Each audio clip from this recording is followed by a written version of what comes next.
What do you make of this? The Biden diversion may not be working. Oh, it's not going to work. I'll tell you right now, Larry, I'll vote for President Trump even if he's in prison, because he's an innocent man and he's the only man that can save this country from the communist regime that we find ourselves under.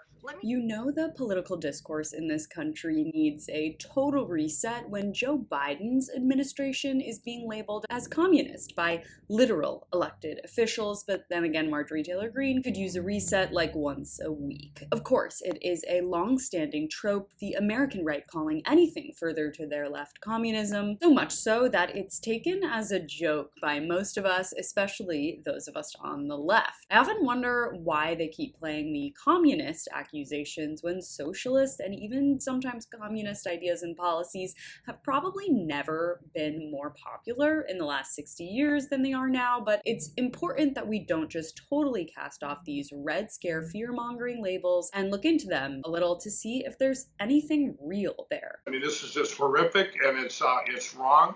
He's innocent. This is communism. They weaponized the government against us. You know, like the president said, he stands between us and them.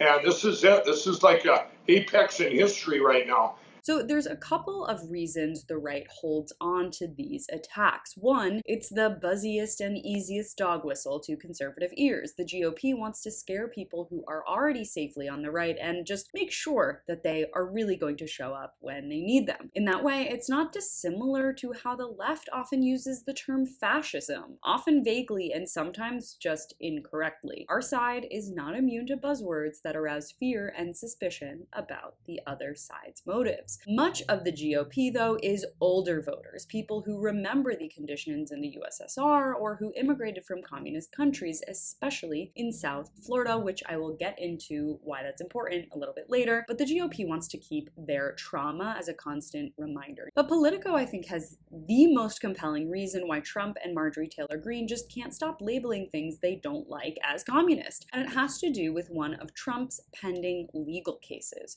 The communist rhetoric has meaning, especially in South Florida, where the former president is under federal indictment. Politico writes that it's no accident that Trump reacted to his arraignment in the classified documents case on June 13th by waving the bloody flag of communism and describing the threat it allegedly poses. He said, quote, "If the communists get away with this, it won't stop with me." And so I think this larger point articulates so well why the MAGA right is so intent on using the communist label when it's so factually and also like culturally incorrect. It's not just that they are not intelligent and lack a historical analysis of different political systems, although that is definitely part of it, but it might be more so a shrewd political tactic to help Trump try and avoid prison. Harvard law professor Stephen Levitsky put it well, saying that for a lot of Americans, this rhetoric, quote, just sounds silly. But for people who are either descendants of Cuban exiles or actual Venezuelan exiles, that actually struck some chord. The mission is on for Trump to influence the South Florida jury that will determine his guilt, and the MAGA right is not going to go down without a very dirty fight.